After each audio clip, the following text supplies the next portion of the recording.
Hello guys, तो हम करने वाले चेंज ऑफ ऑर्डर इंटीग्रेशन जो डबल इंटीग्रेशन है, डबल इंटीग्रेशन में आता है। और आने वाले टाइम में इंटीग्रेशन के क्वेश्चन हम और करेंगे जो कि काफ़ी इंपॉर्टेंट है। और इवन इस क्वेश्चन की बात करें हम, तो ये क्वेश्चन के जो आपके आंसर आएंगे ना, वो ये काफ़ी बार रिपीट किया गया है, यहाँ तक कि वैल्यू चेंज नहीं होते हैं। सेम क्वेश्चन आपको पढ़ के जाना है और यही क्वेश्चन आ जाते हैं, कुछ वैल्यू चेंज नहीं होता है, सेम आंसर आते हैं और काफ़ी बार रिपीट किया गया है। तो ये सब क्वेश्चन आपको पढ़ के जाना ही है, काफ़ी इंपॉर्टेंट है, 10 मार्क्स में आता है ये सब क्वेश्चन, ठीक है।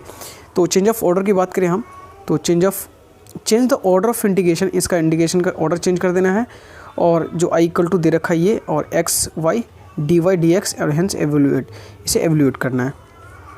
तो देखो चेंज ऑफ ऑर्डर मतलब क्या हुआ, इसका ऑर्डर चेंज करना है। मतलब एक्स के टर्म में है तो वाई के टर्म में चेंज कर दो, वाई के टर्म में है तो एक्स के टर्म में चेंज कर दो। देखो ये जो वैल्यू दे रखी है यहाँ पे, ये y की वैल्यू दे रखी है y equal to 2 minus x, और ये y equal to x square दे रखा है। देखो वही वैल्यू यहाँ पे हमने निकाल लिया। x की वैल्यू 1 दे रखी है, x की वैल्यू 0 दे रखी है, ठीक है। तो हमने यहाँ से निकाल लिया। देखो यहाँ पे x लिखा है मतलब x लिखा है मतलब ये y की वैल्यू है, x लिखा है मतलब ये y की वैल्यू है। x है तो x की वैल्यू कैसी हो सकती है, x लिखा है मतलब y की वैल्यू है, ठीक है। ये चीज़ आपको समझना होगा। तो ये निकाल लिया हमने यहाँ से, ये वैल्यू इस जो हमारे पास क्वेश्चन है उसमें से निकाल लिया। और जब यहाँ से इस वैल्यू को सॉल्व करोगे इक्वेशन, तो ये बन जाएगा। तो एक अपने लास्ट इंट्रोडक्शन का वीडियो दे रखा हुआ, तो पैराबोला कैसे निकालते हैं।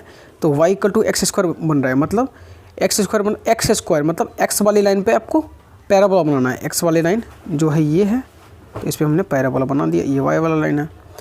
और फिर इस x की जगह पे 0 रखो, y की जगह पे 0 रखो, तो दो वैल्यू आएंगी x की।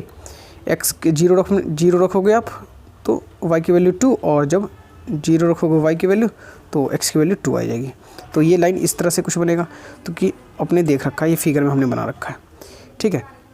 तो देखो अब इसका जो ऑर्डर चेंज करना है ना, ऑर्डर मतलब अभी बताया ना आपको, x के टर्म में है तो y के टर्म में चेंज कर दो, y के टर्म में तो x के टर्म में चेंज कर दो। देखो ये वैल्यू 1 इसमें रखो, ये वैल्यू इसमें 1 रखोगे आप, ये 1 रखो यहाँ पे, तो कितनी आएगी, x की वैल्यू 1 रखोगे तो ये y की वैल्यू 1 आ जाएगी, ठीक है। ये देखो लिख रखा है। और जब 0 रखोगे तो 2 आ जाएगा।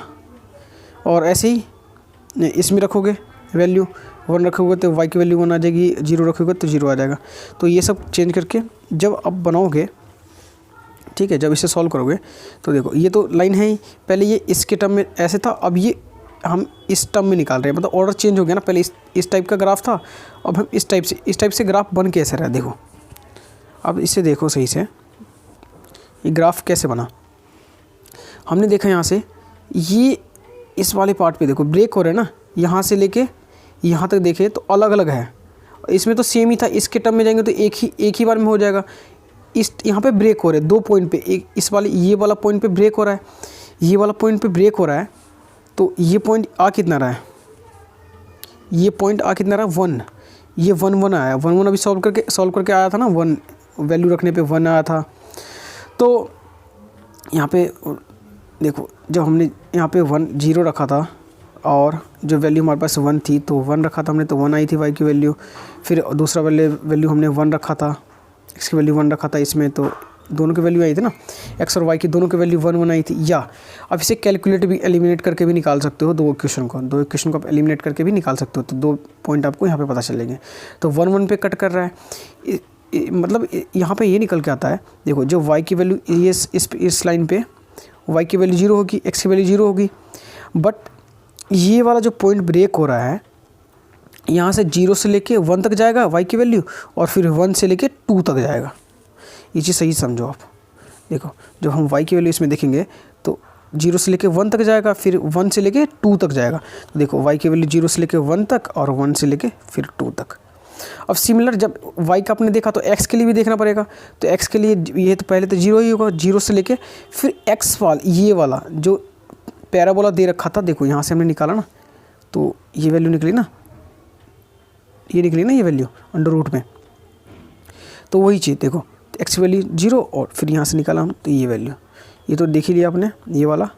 अब ये देखो एक्स की वैल्यू 0 रखा था ना, 0 रखने में 0 आया था, तो ये तो 0 हो गया एक। और दूसरा जो हमने एलिमिनेट करके इस इक्वेशन से निकाला था, इस इक्वेशन मीन्स ये वाला इक्वेशन से हमने एक्स की वैल्यू निकाला था, तो ये 2, तो ये आपके पास ये आपके पास आ गए, ठीक है।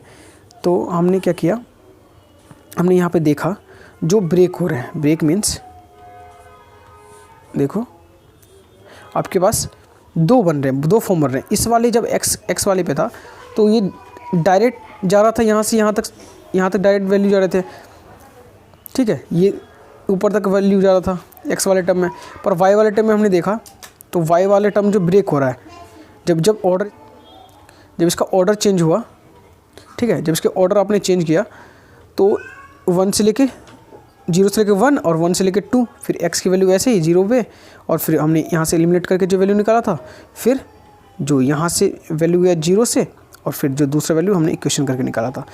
तो यही था ऑर्डर। बाकी इसका इंटीग्रेशन है, इंटीग्रेशन अब देखो इतना ही समझने वाली चीज़ थी। बाकी इसका इंटीग्रेशन देखो, इसका इंटीग्रेशन करते हैं, आ जाओ इंटीग्रेशन करते हैं इसमें। देखो तो पहले हमने क्या किया इसको, अब देखो इसमें यहाँ पे अब ऑर्डर चेंज हो गया ना, तो यहाँ पे dy था, यहाँ पे dx था, तो अभी उल्टा हो जाएगा, dx हो जाएगा और dy हो जाएगा, ठीक है। ये चीज़ आपको क्लियर है, ये हो गया। अब हम इसे सॉल्व करते हैं, इंटीग्रेट करते हैं। तो हम पहले किसके रिस्पेक्ट में कर लेते हैं, पहले x के रिस्पेक्ट, पहले x लगाए तो पहले x के रिस्पेक्ट में डिफरेंशिएशन होगा, इंटीग्रेशन होगा सॉरी। तो इंटीग्रेशन करोगे x का तो x² हो जाएगा, और इसका जो लिमिट है जो भी कुछ अपने क्या किया, लिमिट यहाँ पे लिख दिया, ठीक है। तो लिमिट इसमें पुट करना है, फिर लिमिट आप जब आप इसमें पुट करोगे फिर सिमिलर इसमें कर लो इंटीग्रेशन x के रिस्पेक्ट में, तो x के रिस्पेक्ट में किया तो x²/2, और लिमिट जो इसकी वैल्यू है लिमिट आप लिख दिया।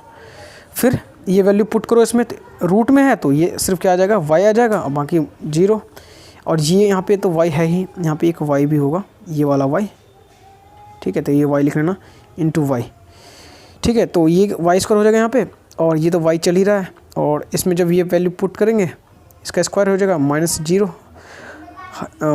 Lower limit minus upper limit higher limit करते हैं ना, देखो 0 यहाँ से a होता है, यहाँ पे b होता है, तो जो हायर लिमिट होता है माइनस लोअर लिमिट करते हैं ना ऐसे, तो ये चीज़ भी आपको पता होगा, लोअर हायर लिमिट सब पता होगा आपको।